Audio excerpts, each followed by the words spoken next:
The Life List Review. Overly neat Netflix weepie leaves dry eyes. Carry On. Sofia Carson is a young woman whose mother sends her messages beyond the grave in a mushy PS, I love you-esque drama. There are big, all-consuming emotions contained within the cozy Netflix weepie, The Life List, a film about grief, family, love, dreams, heartbreak, and the courage to strive for the life you truly want rather than the one you've settled for. Based on the best-selling novel by Lori Nelson Spielman, it's a proudly heart-overhead confection, and given how the platform has become a reliable provider of movies and shows aimed at younger women who have been underserved elsewhere, it'll probably find its audience. But writer-director Adam Brooks, who knows this world better than most, having been involved in sturdy star-led studio films such as Definitely Maybe, Wimbledon, and the hugely underrated Meg Ryan romcom French Kiss, can't quite squeeze the tears or cheers out of material that so desperately wants them. It's a film about experiences many of us should be able to identify with.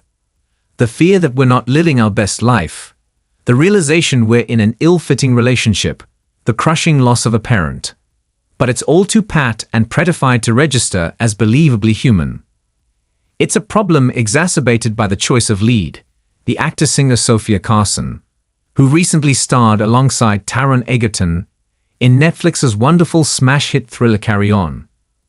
Carson came of age as a Disney star, best known for the Descendants movies, and there's something a little too much of that blemish-free PG world that clashes with what we're supposed to believe about her character.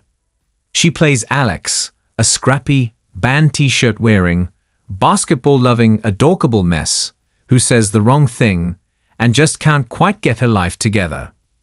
Her boyfriend works in a record store but is developing a gory zombie video game, while she has abandoned her dream of being a teacher to work for her mother's cosmetics company. The mother is played by Connie Britton, and while it would be nice to see the actor allowed to wrestle with more than another copy-paste maternal role, she brings a bit of weight to a film that sorely needs it. The film starts with Alex, late as usual, drinking her way through a family party, classic, where her boyfriend accidentally exposes himself to her niece and nephew, before her mother shares some devastating news. The cancer she thought was in remission has returned, and there's nothing that can be done. Brooks wisely transitions straight to her funeral as Alex tries to pick up the pieces.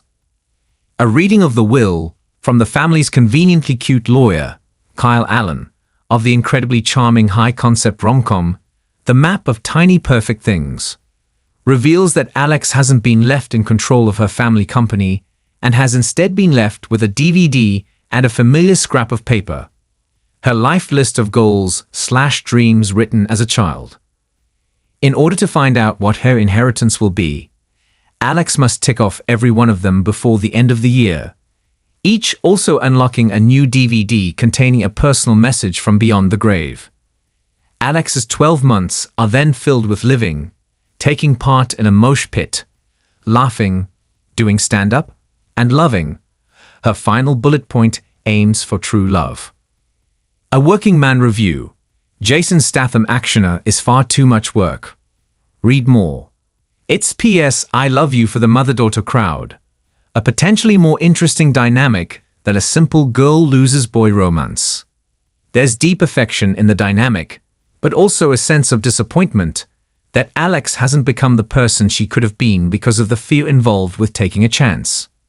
Yet the film is ultimately more interested in Alex's low-stakes love life over her familial relationships or personal growth or, career. Her teaching ambitions are introduced, then swiftly, lazily ignored.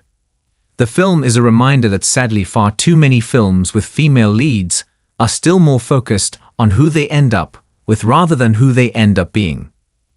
The Life List does benefit from genuine, point, and recognized locations in and around Manhattan and Brooklyn, an unusual on-the-ground gloss often not afforded to smaller Netflix titles, and a successful hark back to the 90s/zeros films it would like to be filed next to.